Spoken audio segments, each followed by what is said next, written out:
Natural hair colour కోసం చూస్తున్నారా? అయితే Anoos henna and black expert వాడండి. నమస్తే రమగారు. నమస్తే జయ. రమగారు, పెళ్ళిళ్ళు జరిగిన శుభకార్యాలు జరిగిన మనం కొంతమందికి బట్టలు పెడుతూ ఉంటాం బంధువులకి. ప్రత్యేకించి ఏమైనా నియమాలు ఉంటాయా? ఎలా అంటే ఎట్లా పెట్టాలని కానీ, పెట్టడం వెనుక ఉన్న ఆంతర్యం కానీ ఏంటండి? పురాతనమైన సాంప్రదాయం జయ. ఒకళ్ళు వివాహం చేసుకుంటున్నారు. వివాహం చేసుకుంటుంటే కన్యాదాతలకి బట్టలు పెడతారు. ఎవరైతే కన్యాదానం చేసుకుంటారో ఆవిడ తల్లి తాలూకు పుట్టింటి వాళ్ళు బట్టలు పెట్టడం ఆదరణ, మేము నీతోటే ఉన్నాం అని. పీటల మీద కూర్చున్నప్పుడు బట్టలు పెట్టడం పద్ధతి. సత్యనారాయణ వ్రతం చేసుకున్నాం మనమే, మన అమ్మ నాన్న తెచ్చి మనకు బట్టలు పెడతారు, లేదా అన్నదమ్ములు పెడతారు.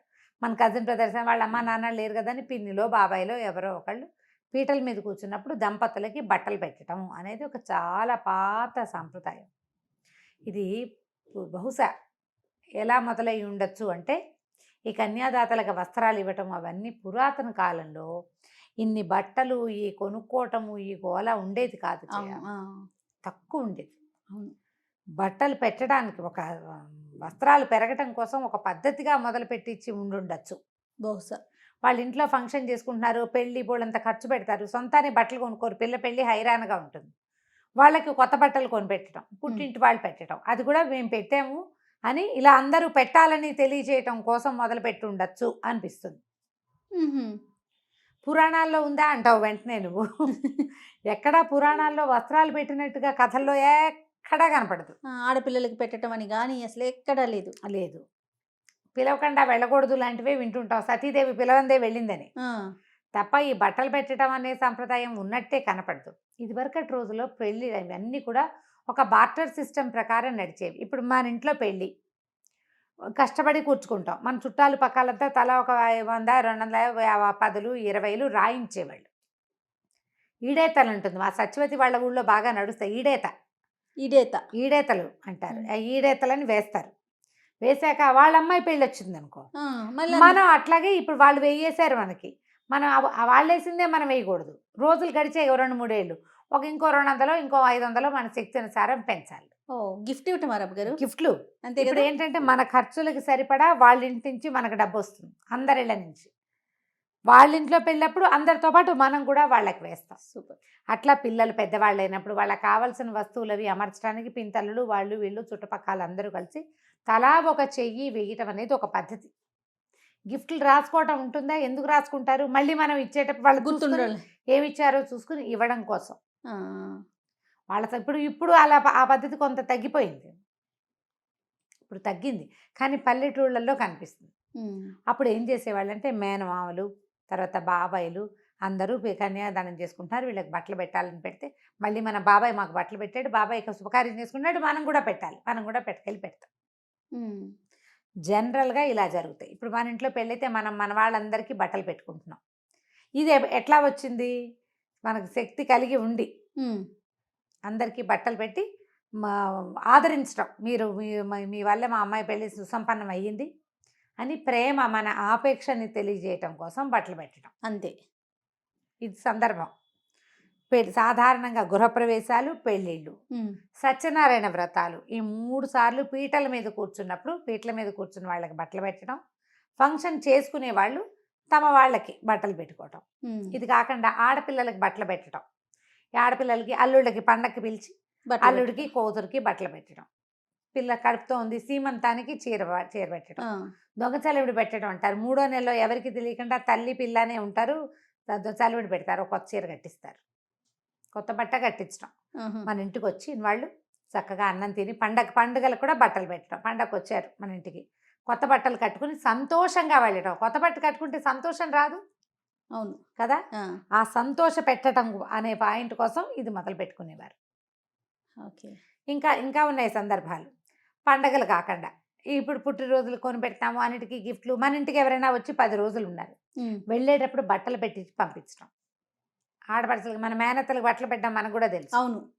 ఆడపిల్లలకి పెడతారు. ఇప్పుడు ఈ కన్నప్పుడు డెలివరీ అయిన తర్వాత అయ్యాక బారసాలో ఏదో చేసుకుంటారు. సీమంతానికి పెట్టిన తర్వాత వాళ్ళు బారసాలకి భార్య భర్త కూర్చొని నామకరణం చేసుకుంటారు. అప్పుడు పుట్టింటి వాళ్ళు బట్టలు పెడతారు.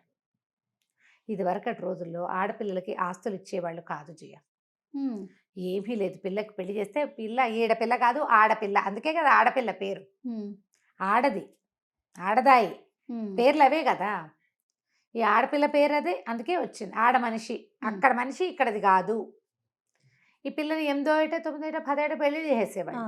ఇంకా ఆ పిల్లకి ఇంటి నుంచి ఏమొస్తాయి, ఇలా బట్టలు పెట్టడం, ఏమైనా పచ్చళ్ళు గిచ్చళ్ళు సంబంధ పెట్టి బాంధవ్యాలు పెట్టడము, ఉండాలి అనేసి. ఉండాలని పిల్లని ఆదరింపు కోసం. మన ఇంట్లో మగపిల్లల పెళ్ళిళ్ళు అయితే ఆడపిల్లలకి ఆడపడుచుకి లాంఛనాలు ఇవ్వటం, అమ్మాయికి బట్టలు పెట్టాం, వాళ్ళు పెడతారు మనము పెడతాం. ఏదైనా కలిగి ఉన్న వాళ్ళు బంగారాలు వెండి బిందె అమ్మాయికి ఇవ్వాలి.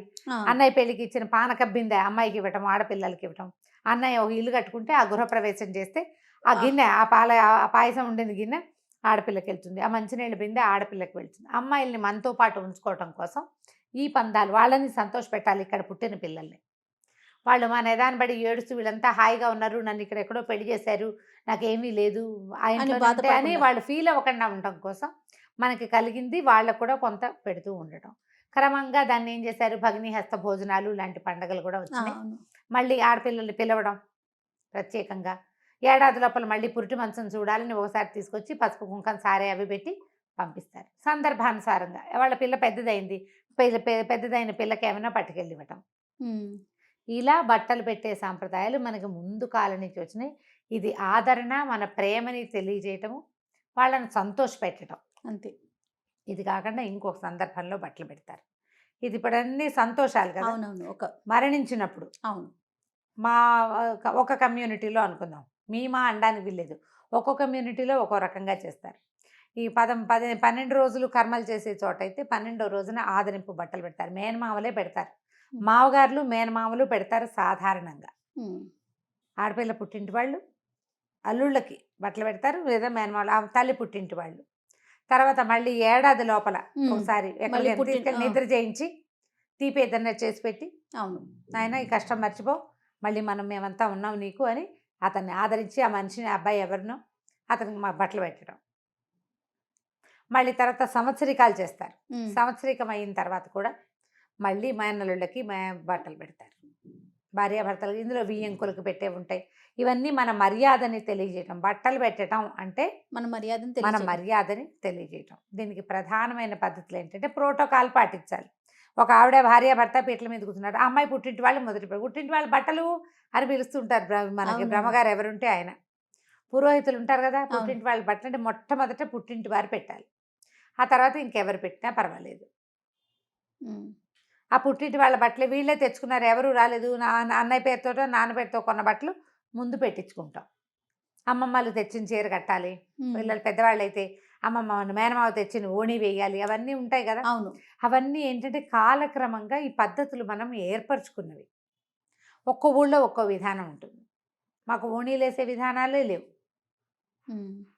ఇంకో చోట చూస్తాం, మా వాళ్ళల్లోనే కొందరి ఇళ్లలో ఓణీలు వేయిస్తారు, మేనత్తలు వేస్తారు, మేనమావల సిద్ధాంతం లేదు. మాకు మొన్నప్పుడు మేనమావే వేయాలన్నారు, ఆ ఒంటి మీద వేయటం కూడా మావయ్యే వేస్తాట. ఒక్కో చోట ఒక్కో పద్ధతి. ఇవేంటంటే మన తాలూకు స్నేహాన్ని, ఆపేక్షని, ఆదరణని బలోపేతం చేయటం, తెలియచేయడానికి ఏర్పరచబడ్డవి. ఈ ప్రకారంగా చేసుకుంటూ ముందుకు వెళ్ళిపోవటమే. రైట్. నమస్తే. నమస్తే.